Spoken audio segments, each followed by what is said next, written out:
수 있는 가장 값진 것 중에 하나가 찬양인 것 같습니다. 하나님께서 기뻐 받으실 귀한 찬양 진심으로 감사합니다.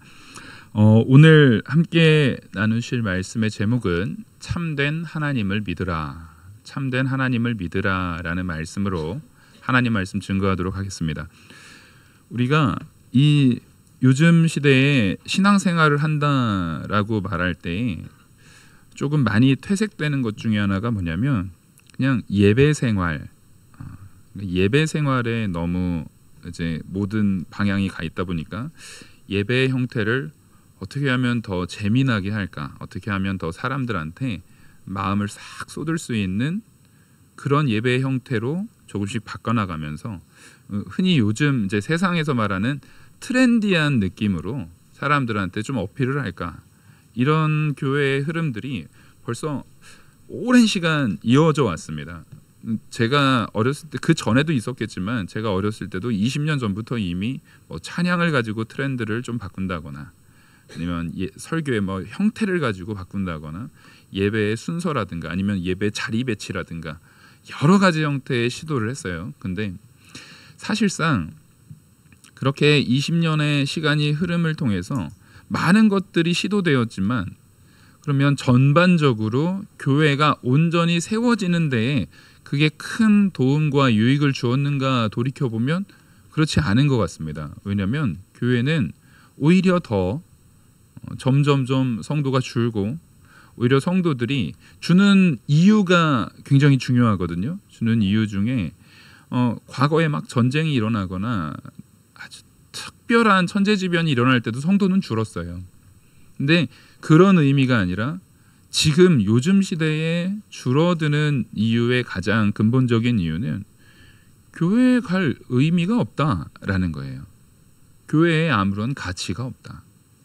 거기 가서 뭔가 특별하게 내가 얻어질 만한 내용이 없다라는 겁니다. 그래서 교회에서 찬양을 가지고 아무리 훌륭하게 온갖 악기를 사용하면서 해도 교회에서 하는 것들이 세상 음악, 정말 수백억 막 수천억을 들여서 만들어내는 그 세상의 신나는 음악들을 이길 수는 없어요. 또 교회에서 좋은 영상물을 만든다고 해도 막 지금 넷플릭스니 디즈니니 이런 데서 수천억을 들여가지고 만드는 영상물을 또 이길 수도 없어요. 그리고 교회에서 아무리 좋은 서비스를 한다고 해도 돈이 있는 사람들이 내가 돈을 지불해서 그 최상급 호텔에서 제공하고 있는 서비스보다 더 나은 서비스를 제공할 수도 없는 것이 사실입니다. 그러니까 교회는 사실상 원래 그런 곳에서 의미를 찾는 곳이 아닌데 자꾸만 사람을 이렇게 하면 모으고자 하는 마음가짐을 가지고 그런 시도들을 많이 해왔다라는 것입니다.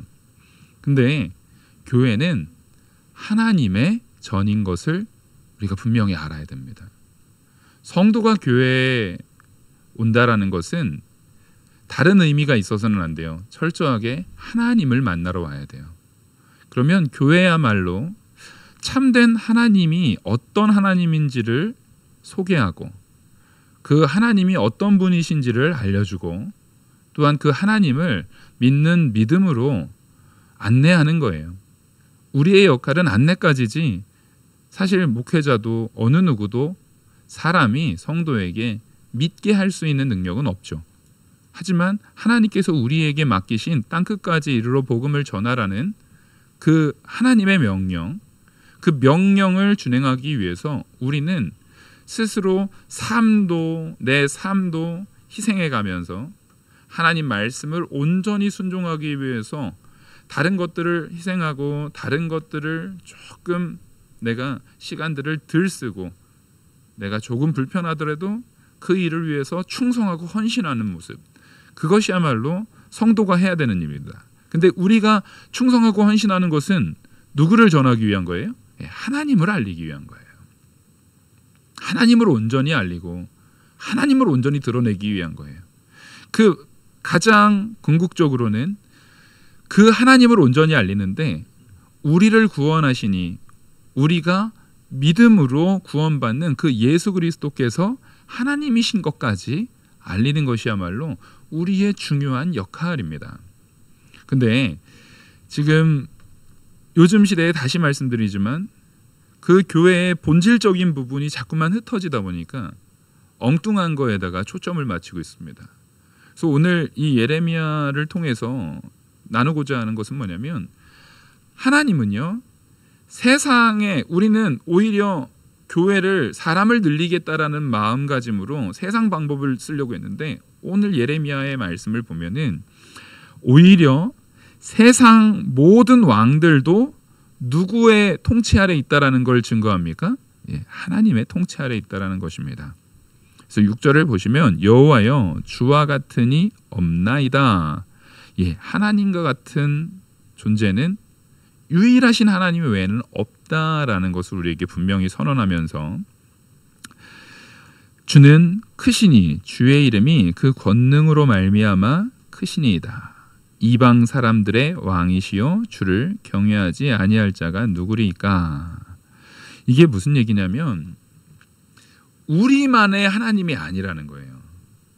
우리는 방법을 너무 잘못 선택하고 있었던 겁니다. 안 믿는 사람들을 데려오기 위해서는 안 믿는 사람들이 좋아할 만한 것을 가지고 우리가 이렇게 뭔가를 해줄 때에 그 사람들이 좋아하지 않을까? 그 사람들이 더 오지 않을까? 그런 마음가짐을 가져요. 제가 20대 때에 안산에 굉장히 유명한 교회가 있었어요. 그때 당시에, 지금은 이제 꿈의 교회고 당시에는 안산 레포츠 교회라는 이름으로 세워졌었어요. 아직도 잊혀지지 않는 그 로고가 있어요. 교회 이름이 안산 레포츠 교회예요. 왠지 안에 뭐가 되게 잘 이루어질 것 같아요. 막 스포츠 시설들이 되게 잘 돼 있어요. 교회 안에 헬스장부터 해가지고 스쿼트, 배드민턴, 하여튼 탁구장, 뭐 별의별 스포츠 센터처럼 교회를 싹 꾸며놨어요. 그래서 이름을 안산 레포츠 교회라고 했어요. 그리고 그 밑에 큰 현수막으로, 정말 엄청나게 큰 현수막으로 로고가 딱 있었는데, 저는 그때 굉장히 그걸 보면서 큰 시험에 들었습니다. 그게 벌써 20년이 넘었어요. 교회가 이렇게 되는 것이 옳은가? 근데 그 로고가 뭐였냐면, 불신자가 더 좋아하는 교회. 로고가 그거였어요. 교회인데 불신자가 더 좋아하는 교회를 만들자는 거예요. 근데 불신자라는 거는 기본적으로 누가 없어요? 예수 그리스도의 은혜, 하나님의 보호하심과 역사가 없어요. 근데 그런 교회를 만들자는 거예요. 그러면 그 순간 그거는 교회입니까? 아닙니까? 교회는 성도의 모임입니다. 불신자에게 오히려 교회는요, 그들이 좋아하는 걸 제시해 주는 것이 아니라, 불신자라는 것은 하나님을 믿지 않으므로 죄악 가운데 놓여져 있는 자들이잖아요. 그럼 교회는 오히려 불신자들에게 뭘 알려줘야 됩니까? 믿어야 됩니다. 우리가 죄인입니다. 죄의 문제를 해결해야 구원을 얻습니다. 그걸 알려줘야 되는 게 교회죠. 근데 그런 게 이루어지는 것이 아니라, 불신자들을 좀 교회에다가 많이 동원해야겠는데, 많이 끌어들여야겠는데, 그러려면 어떻게 해야 될까? 하니까, 사람들 다 스포츠 좋아하니까 교회를 크게 지어서 스포츠 센터처럼 이렇게 만들자. 아마 그렇게 적용이 됐던 것 같아요. 근데 저는 이제 안산에서 살았으니까, 그러면 그 교회가 진짜 불신자들이 많아야 되잖아요. 불신자들이 스포츠 센터 그 시설들은 많이 이용하더라고요. 근데 정작 주일날에는 불신자도 일부는 왔겠지만 대부분은 불신자가 간 게 아니라요, 안산에 있는 다른 작은 교회 혹은 성도들이 자기 교회의 염증을 느끼는 사람들, 이 성도들이 자꾸만 교회에 대해서 내가 원하고자 하는 바를 교회에다 투영시켜요. 나는 내가 다니는 교회가 이랬으면 좋겠어. 나는 이랬으면 좋겠어. 이랬으면 좋겠어. 근데 그거랑 안 맞으면 나는 이거 싫어. 이런 사람들이 그 교회로 몰리기 시작했어요. 왜냐면 가면 재밌게 시설들을 공짜로 이용할 수 있으니까. 그러니까 정작 불신자들이 좋아하는 교회라고 로고는 돼 있는데, 사실 진짜 불신자들은 거기에서 제공하는, 교회에서 제공하는 그 레포츠 서비스가 저렴하기는 해도 아주 훌륭하진 않았던 거예요. 그래서 분명히 교회는 커지긴 커졌는데 그 교회가 커지면 커질수록 주변에 있는 교회들이 사라졌어요. 주변에 있는 작은 교회들이 점점 사라졌어요. 그러면 이거는 불신자를 전도한 겁니까? 그렇지도 않았던 것 같아요. 그러니까 교회가 본질을 잊고 엉뚱한 데에다가 초점을 맞출 때에 나타나는 문제점들이 언제나 일어나더라는 겁니다. 그래서 예레미야는요 분명히 말하고 있어요. 우리 성도들은 하나님을 온전히 알아야 된다. 하나님을 온전히 알 때 세상도, 이 세상의 권력자들도, 세상의 왕도 하나님 통치 아래 있다라는 의미를 제시하고 있는 겁니다. 그래서 여기에서 이 이방인들의 이방 사람들의 왕이시여 이 사람들의 왕이시여 주를 경외할 자가 누구리까? 이방 사람들의 왕이다라고 표현했던 이 표현이 하나님이 이방 사람들의 왕이야? 라는 의미가 우리 말고 이방 사람들을 더 사랑하시나? 그런 개념이 아니라 이방 사람들도 자기 스스로는 난 하나님이랑 상관없어. 나는 내 마음대로 사는 존재야 라고 생각하지만 사실은 아니라는 거예요. 불신자들, 믿지 않는 세계도 결국에는 누가 창조한 세계 안에 살아가는 겁니까? 하나님이 창조한 세계 안에 살아요. 사실상 그들이 하나님을 아직 알지 못하는 것이지 모두 다 하나님의 피조물이라는 것입니다. 그래서 우리는 누가 믿지 않을 자고 누가 믿을 자인지를 모르기에 땅끝까지 복음을 전해야 되는 사명을 갖는다는 것입니다. 그래서 성도는 요 근거를 가지고 하나님을 온전히 알아야 돼요. 또 하나님을 왜 온전히 알아야 되냐면 우리 8월에 이번에 말씀의 표가 뭡니까? 한번 저 보라색 큰 글씨만 한번 읽어보겠습니다. 시작.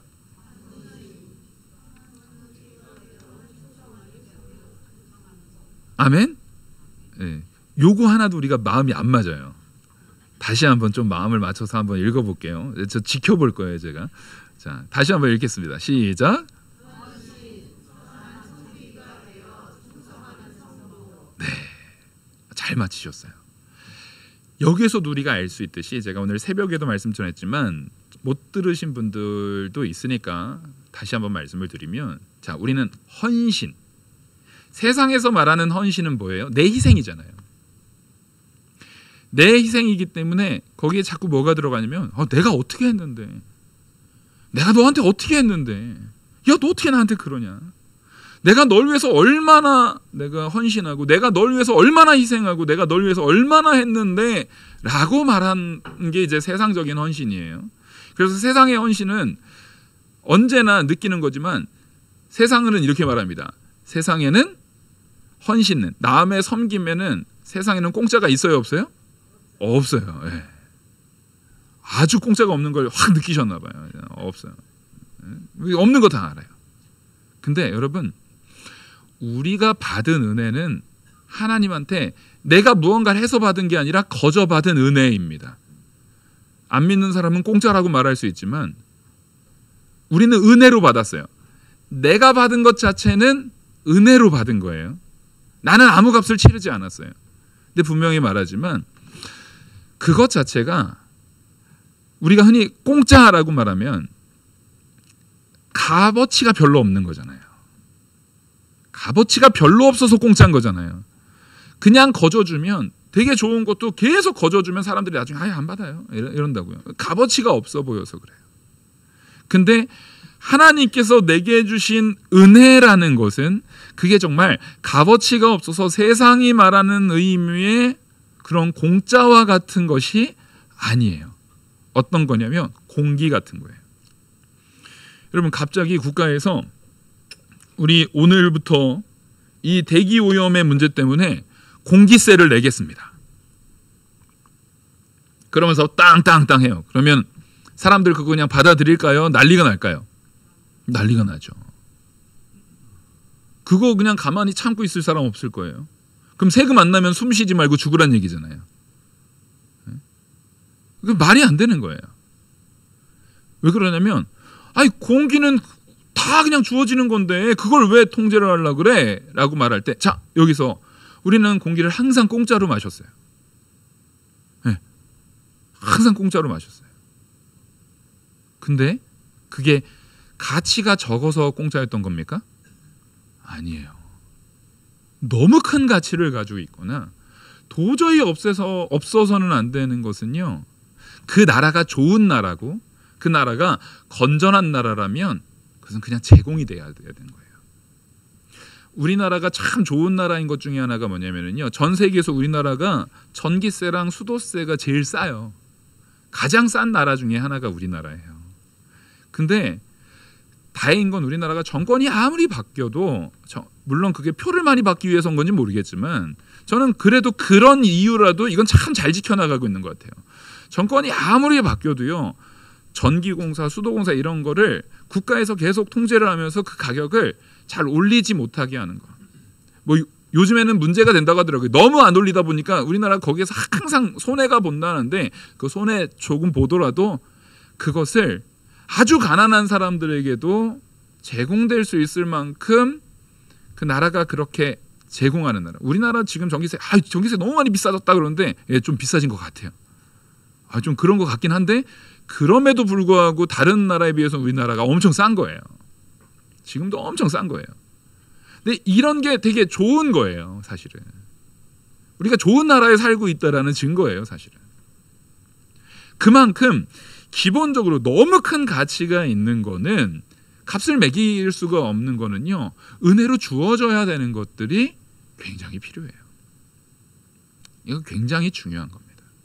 근데 우리는 이 하나님께서 우리에게 베풀어 주시는 그 참된 은혜를 누리면서, 그것을 사실상 은혜로 거저 얻어서 누리면서 세상에서 말하는 헌신이다라고 말할 때는, 봉사를 얘기할 때는, 야, 내가 봉사했지 라는 말로 만약에 가게 된다면 그거는 성도의 마음가짐이 아니라는 거예요. 잘 들으셔야 됩니다. 다시 말씀드리지만 세상 사람들은 내가 헌신하면서도 계속 뭐라 그래요? 내가 이거 했잖아. 내가 이만큼 헌신했잖아. 내가 이렇게 했잖아. 그러니까 남한테 헌신하고도 당연히 거기에 대한, 그게 금전적으로는 안 받더라도, 헌신이니까 보통 금전적으로는 안 받더라도 인정받기를 원하고 나한테 고마워하기를 원하고 그런 걸 원한다는 거예요. 근데 지금 다시 보십시오. 기독교의 헌신은 세상에서 말하는 헌신과 완전히 다름을 깨달으셔야 됩니다. 이걸 알아야 참된 하나님을 믿는 준비가 되는 거예요. 다시 한번 보면, 선한 청지기가 되어 충성하는 성도가 헌신하는 성도라는 거예요. 자, 지금 선한 청지기가 되어서 헌신해야 된대요. 선한 청지기가 되어서 충성해야 된대요. 그러니까 앞서 세상에서 말하는 헌신은 내가 베푼 거라고 생각했는데, 성경에서는 그 헌신이 뭐라고 설명하고 있는 거예요? 충성이라고 설명하고 있어요. 청직이라고 설명하고 있어요. 청직이라는 것은 뭐냐면요, 이미 값을 받은 자들이에요. 자기가 받은 만큼 수고하는 자들이 청직이지 무료로 봉사하는 사람들이 아니에요. 충성이라는 것은 누군가의 종, 누군가의 이 산하에 있는 어떠한 충분히 값을 받고 그에 합당하게 마땅히 행해야 할 사람들에게 요구되는 게 충성이에요.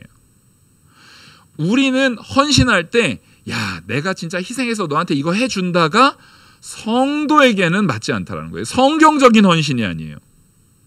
성경적인 헌신은 뭡니까? 충성입니다. 성경적인 헌신은 누군가의 종이 되어서, 청지기가 되어서 그대로 충성하는 거예요. 그러니까 우리가 일반적으로 생각했던 헌신과 의미가 같아야 달라요? 달라요. 여러분, 우리는 헌신하는 자가 돼야 돼요. 근데 그 헌신은 내가 베푸는 것이 아니라, 따라하겠습니다, 하나님께서 주신 은혜의 근거에, 뭐의 근거에서요? 하나님이 주신 은혜의 근거예요. 그러니까 우리는 이미 받은 자들이에요? 안 받은 자들이에요? 이미 다 받았어요. 이미 받았기 때문에 받았으면 받은 값 해야죠. 받았으면 받은 값 해야죠. 하나님께서 우리에게 충성을 요구할 때 말 그대로 무상 충성을 요구하시는 게 아니에요. 하나님께서는 우리에게 모든 것을 이미 다 제공하시고 허락하셔서 우리에게 베푸신 은혜가 우리가 할 수 있는 충성보다 훨씬 커요. 훨씬 큰 은혜를 주시고 내가 너에게 이런 큰 은혜를 준 하나님이다. 그러니 너는 나에게 무엇을 주겠느냐? 너는 나에게 충성을 베풀어야 한다. 근데 그것을 헌신이라고 봉사라고 표현해 주시는 거예요. 왜냐하면 내가 누군가한테 헌신하고 봉사할 때 그 사람은 감사할 줄 알아야 되잖아요. 교회로 왔는데 누군가가 나한테 헌신하고 봉사해 줘요. 그러면 그것을 받은 사람은 감사해야 돼요, 안 해야 돼요? 감사해야 돼요. 근데 요걸 가지고 딱 이용해서 그걸 받으면서 당연히 해야지. 당신 하나님한테 미리 받았잖아. 그러니까 나한테 빨리 봉사해. 그러면 그런 걸 보통 우리는 세상 손님들은 진상 손님이라 그래요. 아주 악한 자들이에요. 그래서 우리의 헌신이라는 건요, 충성이면서 헌신이에요. 누군가의 헌신을 받는 이들은 그걸 뭘로 감사해야 됩니까? 그 사람의 헌신으로 감사할 수 있는 마음이 있어야 됩니다. 하지만 그것을 헌신을 행동하는 사람은 그것을 자기 의로 가져가고 자기 자랑으로 가져가고 내가 이렇게 헌신했지라고 하면 안 되는 거예요. 근데 이게 바뀌어요, 거꾸로. 받는 사람들은 어디 한번 잘 가져와봐. 너 하나님한테 다 받았잖아. 어디 한번 나 좀 섬겨봐. 어디 한번 나 좀 만족시켜봐. 이 교회가 도대체 나한테 줄 수 있는 것 좀 제공해봐. 목사 너 설교 좀 잘해봐. 내가 들어서 기분 좋은 설교 좀 해봐. 우리 장로님, 권사님, 집사님들한테도 여기 오래된 중직자들이니까 나한테 봉사 좀 해봐. 내가 여기서 만족할 수 있게. 만약에 그런 걸 요구한다면 그것은 아주 잘못 적용하고 있는 거예요. 또한 반대로 봉사하는 사람들은 내가 진짜 너 한심하지만 나 불쌍해서 너 이거 준다. 내가 전화 한심한 내 불쌍해서 너 이거 한번 해준다 하면 그 관계는요 가장 최악의 헌신이고 가장 최악의 관계가 되는 거죠. 꼭 뭐 같아요? 식당에 월급을 받고 일하는 서빙을 하는데 진상 손님이 와가지고 야 서비스 이거밖에 못해? 그러니까 이 서빙하는 사람도 너무 화가 나서 드세요 하고 있는 관계를 우리는 아름답게 봅니까? 너무 꼴보기 싫습니까? 너무 꼴보기 싫죠. 근데 그거를요 교회로 가져와서는 안 된다는 거예요. 신앙 안에서의 헌신은요 헌신을 하는 자뿐만 아니라 그 헌신을 받아 누리는 자도 마음의 준비가 되어 있어야 합니다. 둘 다 하나님 앞에 충성하는 자여야 돼요. 감사하는 마음을 갖는 것도 하나님 앞에 감사하는 마음으로 그것을 헌신하는 자에게 감사하는 참된 마음을 가져야 되는 것이고, 헌신하는 이도 이것은 하나님이 주신 것을 가지고 내가 헌신한다. 그래서 교회가 진짜 본질을 세워나가면 안 믿는 사람이 교회 와서 감동을 받아야 되잖아요. 불신자들이 교회 와서 감동을 누려야 되잖아요. 근데 그 감동을 누리기 위해서는 성도가 누굴 바로 알아야 됩니까? 하나님을 바로 알아야 돼요. 우리 하나님을 바로 알아야 내가 그 하나님의, 다시 말씀드리지만, 선한 청지기가 되는 거예요. 그 하나님께 충성하는 자가 되는 거예요. 그래야만 교회가 참된 헌신이 나옵니다. 그래서 오늘 예레미야는 네가 마땅히 선한 청지기가 되어서 충성해야 되는 하나님이 어떤 하나님인지를 우리한테 소개하고 있는 거예요. 이것은 예레미야에만 나타나는 것이 아니라 예레미야에서 대표적인 부분들을 꼽아서 하나님이 어떤 하나님인지를 알려줬지만 지금부터는 성경 전체를 통해서 우리가 알아야 됩니다. 이 부분을요 우리는 신론이라고, 신학적으로는 신론이라고 해요. 그래서 이 부분이 얼마나 중요하냐면요, 교회가 말씀을 말 그대로 신학적으로 체계를 잡을 때에 그 공의회를 세웠어요.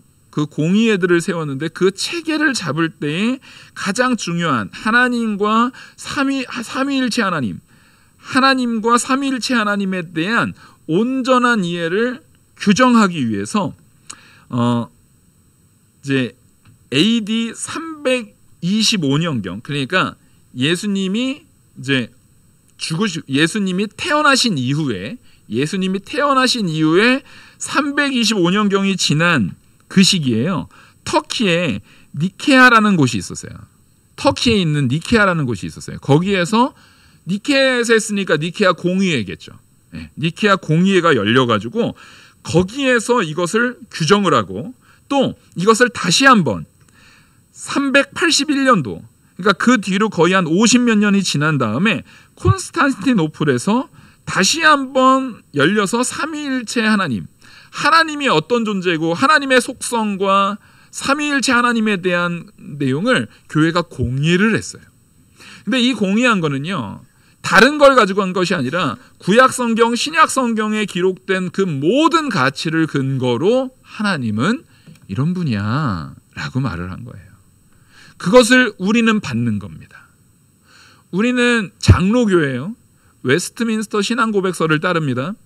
그 웨스트민스터 신앙고백서에서 하나님을 말하는 가치도 이 니케아 공의회와 그 다음에 콘스탄티노플 공의회에서 했던 그 내용을 그대로 채택하고 있어요. 이 말씀을 왜 드리냐면은 우리가 하나님을 믿는 그 믿음이라는 것이 대충 내 생각대로 믿으면 된다는 거예요? 안 된다는 거예요? 안 된다는 거예요. 우리가 믿어야 되는, 우리가 하나님을 알아야 되는 원칙이 있다라는 거예요. 원칙적으로 알고 원칙적으로 믿어야 되지. 처음에 제가 서두에서 말했듯이 교회가요, 야, 요즘 트렌드가 이러니까 우리 교회에서 이렇게 하자.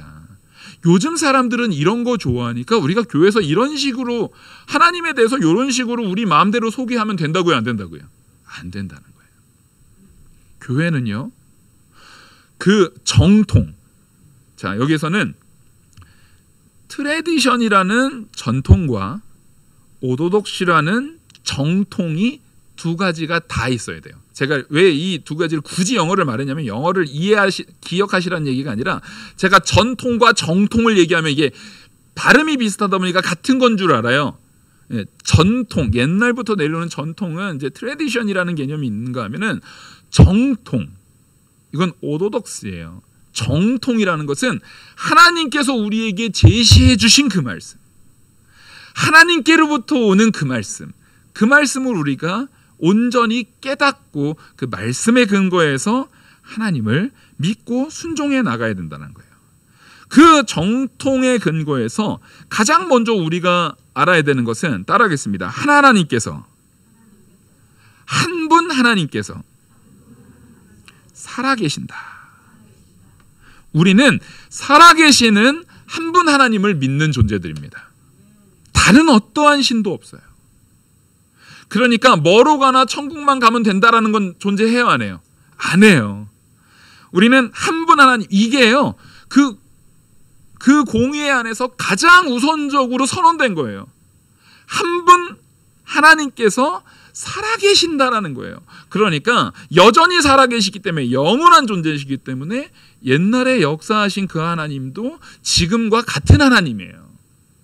아담에게 역사한 하나님이 오늘날 우리에게 역사한 하나님과 같아요. 그러면 하나님께서 구약에서 얘기한 말씀이나 지금 오늘날 우리에게 하는 말씀이나 여전히 하나님의 권위는 그대로 살아있는 겁니까? 안 살아있는 겁니까?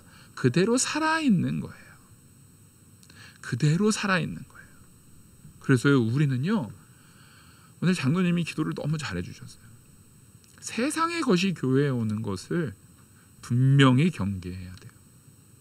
교회는 교회의 가치, 하나님께서 우리에게 주신 말씀의 가치를 온전히 세워나가느냐가 그 교회가 숫자가 많아지냐 적어지냐보다 훨씬 중요한 거예요. 그것이 훨씬 중요한 가치예요. 그래서 신명기 6장에 보시면요, 이스라엘아 들으라, 이거 지금 선언하는 거예요. 야, 니네 제발 이거 들어라. 니네 이거 알아야 된다. 이스라엘아 들으라, 우리 하나님 여호와는 오직 하나인 여호와시다. 그걸 말하는 거예요.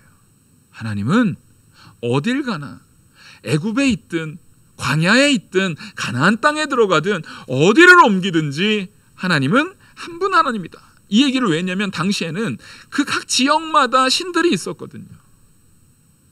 그래서 그 신들은 다 가짜고 오직 여호와만이 한 분 하나님이시다.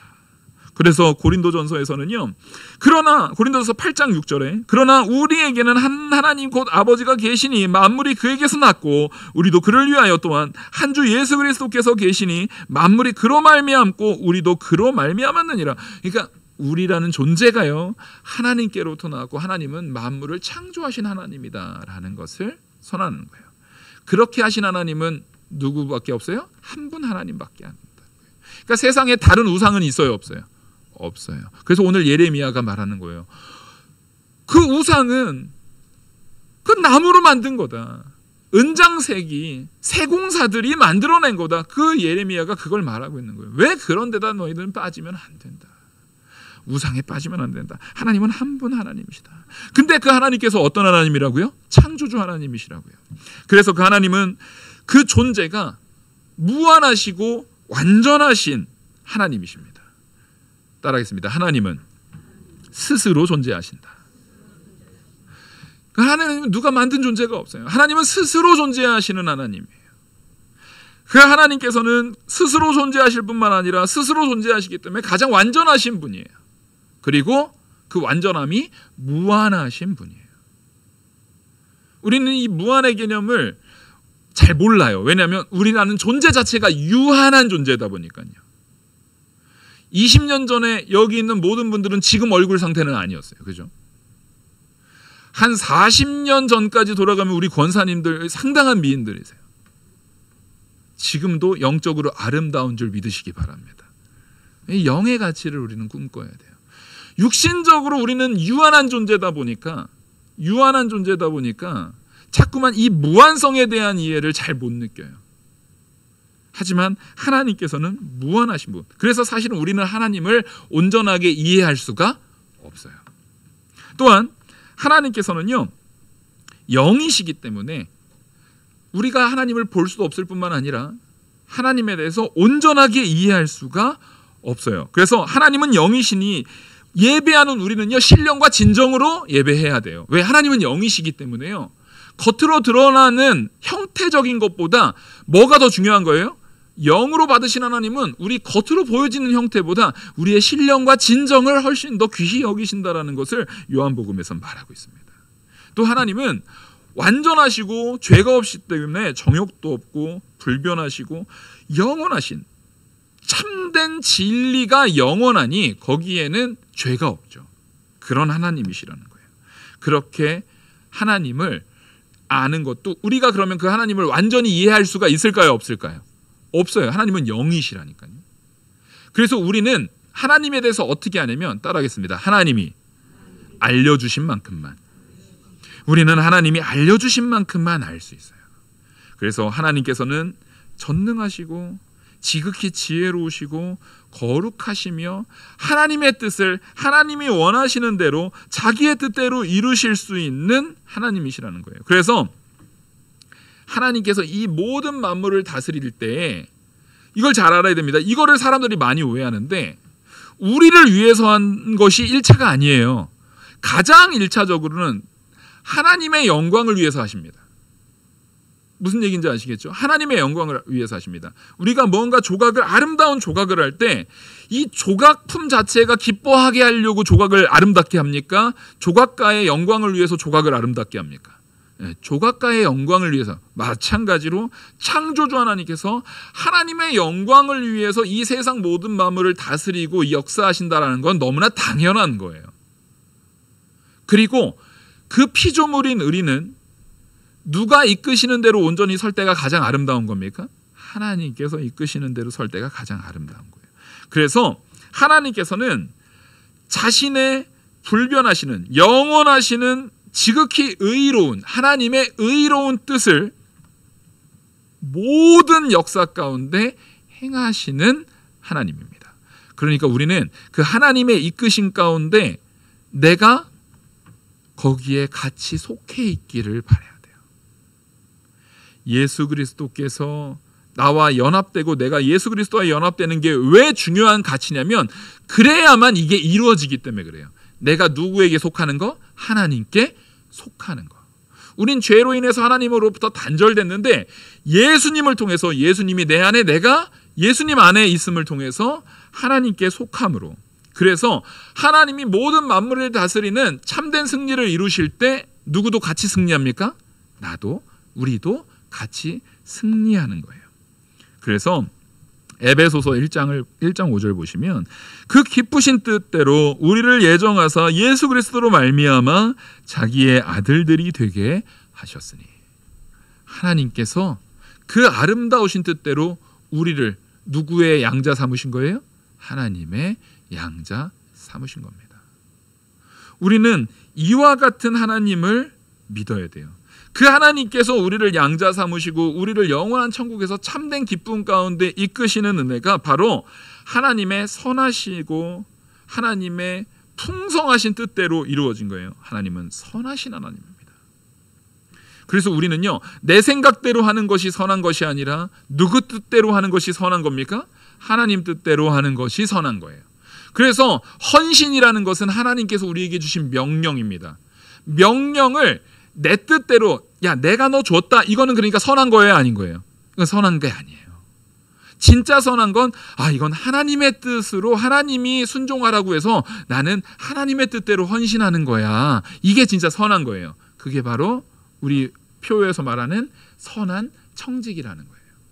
하나님의 뜻대로 순종하는 거, 하나님의 뜻대로 섬기는 거, 하나님의 뜻대로 헌신하는 거. 그러니까 거기에는 자기 자랑이 없죠. 이처럼 하나님을 바로 알아야만 말씀의 하나하나가 해결이 되어집니다. 그래서 하나님은 그런 공의와 온전한 선하심이 있는 하나님이기에 하나님은 죄를 기뻐하실까요? 미워하실까요? 네, 하나님은 죄를 미워하십니다. 그래서 우리는요, 죄에서 나와야 되는 거예요. 죄를 끊어내려고 열심히 애를 써야 되는 거예요. 그래서 하나님께서는 그 죄를 우리에게 끊어내시기 위해서 형벌을 사용하십니다. 따라하겠습니다. 공의의 하나님. 하나님은 절대 너 봐줄게 이런 하나님이 아니에요. 너 안 됐으니까 내가 한번 봐줄게. 너 내 양자니까 한번 봐준다. 이런 하나님이 아니에요. 죄에 있어서는 단호하게 형벌을 내리세요. 근데 그 형벌이 우리를 멸망하게 하는 형벌입니까? 죄로부터 건져서 더욱더 영광스러운 자리에 서게 하기 위한 형벌입니까? 예, 후자죠. 아멘. 죄에서 건져서, 죄에서 떨어져 나가서 더욱더 영광스러운 자리에 있게 하기 위한 형벌로서, 벌을 받을 때 이건 안 되는 거구나, 내가 혼날 때 이건 큰일 나는 거구나, 이렇게 되면 내가 정말 큰 죄를 지은 거구나, 그걸 깨닫게 하시는 하나님이시라는 겁니다. 우리는 이와 같은 진짜 만왕의 왕이시고 참 하나님이신 그 참된 하나님을 뭐하는 자들이 되어야 됩니까? 믿는 자들이 되어야 됩니다. 그 믿음 안에서 헌신이 나와야 하고, 그 믿음 안에서 섬김이 나와야 되고, 그 믿음 안에서 오직 내 생각과 말과 행동을 결정해야 된다는 것입니다. 내 마음에 원하는 대로 이건 내 마음에 안 드는데, 이건 내가 하기 싫은데, 이런 것이 아니라 철저하게 하나님의 말씀의 근거에서 우리가 나와야 된다는 거예요. 제가 요즘에 잠언을 쭉 하다가 본질적인 부분으로 우리가 돌아가야 됐다는 생각에 지난주에는 성경에 대한 이야기를 했고 오늘은 하나님에 대한 이야기를 해요. 왜냐면요, 우리가 참된 하나님을 믿기 위해서는 아까 말씀드렸듯이 누가 알려주는 만큼만 알 수 있는 거예요? 하나님이 알려주시는 만큼만 하나님을 알 수 있어요. 근데 그 하나님은 어디에다가 자신을 알려주셨습니까? 성경을 통해서 자신을 알려주셨거든요. 그래서 지난주에 우리가 배웠던 그 말씀에, 성경 말씀의 근거에서 교회는 운영이 돼야 됩니다. 성경 말씀에 입각해서 교회는 분명히 움직여져야 됩니다. 무언가 일을 결정할 때 교회는 빨리 하는 것이 아니라 천천히 해야 돼요. 천천히 성경을 보고 말씀을 보고 이것이 말씀에 옳은가, 이것이 말씀에 합당한가, 애매한 부분이 있다면 보다 더 말씀 중심적인 건 어떤 것인가를 고민하는 시간을 가져야 되는 게 교회입니다. 그게 바로 참 하나님께로 가까워지는 것이기 때문에. 그래서 우리는 참된 하나님을 믿어야 됩니다. 참된 하나님을 믿기 위해서 말씀에 근거한 참된 하나님, 성경에 입각한 참된 하나님. 사람이요, 성경 안 보고 참된 하나님을 자꾸만 떠올리면은 누구 소견에 오른 대로 하나님을 만듭니까? 자기 소견에 오른 대로 하나님을 만들어요.